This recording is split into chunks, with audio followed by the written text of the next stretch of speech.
મહિલા સુરક્ષાની વાત હોય, મહિલા ઉદ્યોગ સાહસિકોની વાત હોય, તોય હંમેશા ઉદારતાથી કામ કરતા આવ્યા છે.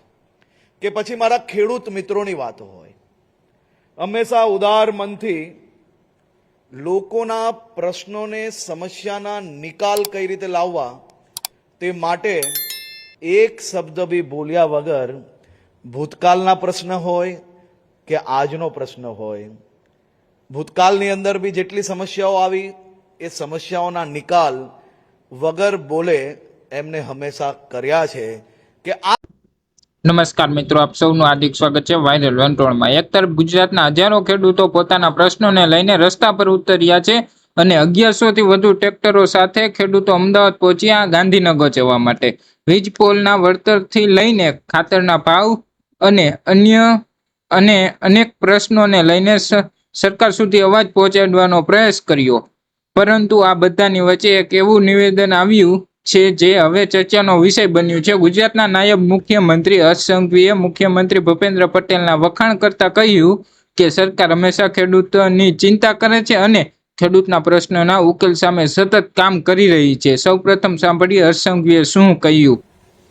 આદરણીય મુખ્યમંત્રી શ્રીને સર્વપ્રથમ હું અભિનંદન આપવા માંગુ છું કે જેમને રાજ્યના યુવાનો માટેની વાત હોય તોય હંમેશા સૌથી ઉદાર મને કામ કર્યું છે.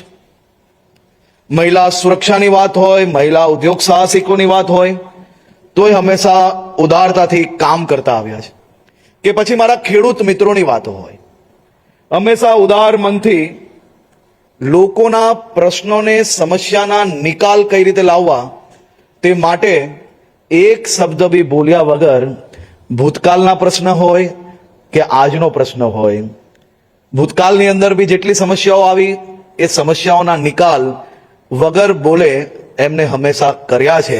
કે આજની સમસ્યાઓ હોય કે આજના કોઈ બી પ્રશ્ન હોય, આદરણીય મુખ્યમંત્રી શ્રી હંમેશા આ બધા જ વિષયોને ધ્યાનમાં રાખી, ચિંતિત રહી, લાંબુ વિચારીને હંમેશા ખેડૂતો જોડે હોય કે યુવાઓ જોડે હોય કે મહિલાઓ જોડે હોય, રાજ્યના પ્રત્યેક નાગરિકો માટે હંમેશા એ સાચા અર્થમાં એક વાલી તરીકે, રાજ્યના મુખ્યમંત્રી તરીકે બધાના જ હિતમાં નિર્ણયો લેતા આવ્યા છે. એવા આદરણીય મુખ્યમંત્રી શ્રી ભૂપેન્દ્રભાઈ પટેલ સાહેબને હું રાજ્યના સૌ નાગરિકો વતી ખૂબ ખૂબ આભાર માનું છું.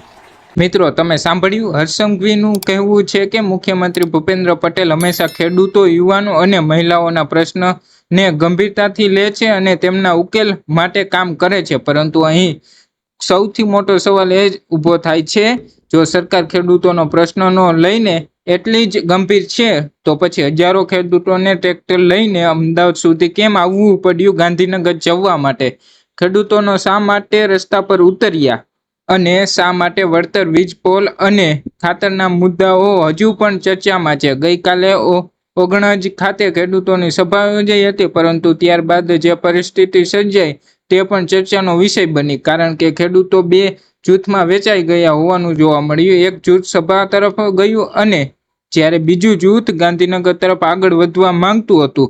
આ કારણોસર ઘણા લોકો એવું પણ કહી રહ્યા છે કે આવશ્યક સાથે આંદોલન શરૂ થયું હતું તે પ્રમાણે સરકાર સાથે સીધી અને અસરકારક ચર્ચા થઈ શકી નથી. હવે સૌથી મોટા પ્રશ્નો એ છે, શું સરકાર ખેડૂતો સાથે બેઠક કરશે? શું ખેડૂતોના પ્રશ્નોનો કોઈ નક્કર ઉકેલ આવશે કે પછી આંદોલન હજુ વધુ ઉગ્ર બનશે? આવતા દિવસોમાં ખેડૂતો શું નિર્ણય લે છે અને સરકાર શું પગલાં ભરે છે તેના પર સૌની નજર છે. તમને શું લાગે છે? ખેડૂતોના પ્રશ્ન ઝડપથી ઉકેલ આવવો જોઈએ કે સરકાર પહેલેથી જ ખેડૂતો માટે પૂરતું કામ કરી રહી છે? તમારો અભિપ્રાય કોમેન્ટ બોક્સમાં જરૂરથી જણાવજો. વિડીયો પસંદ આવ્યો હોય તો લાઇક, શેર અને અમારી યુટ્યુબ ચેનલ વાયરલ વંટોળને સબસ્ક્રાઇબ કરવાનું ભૂલતા નહીં. જય હિન્દ, જય ભારત.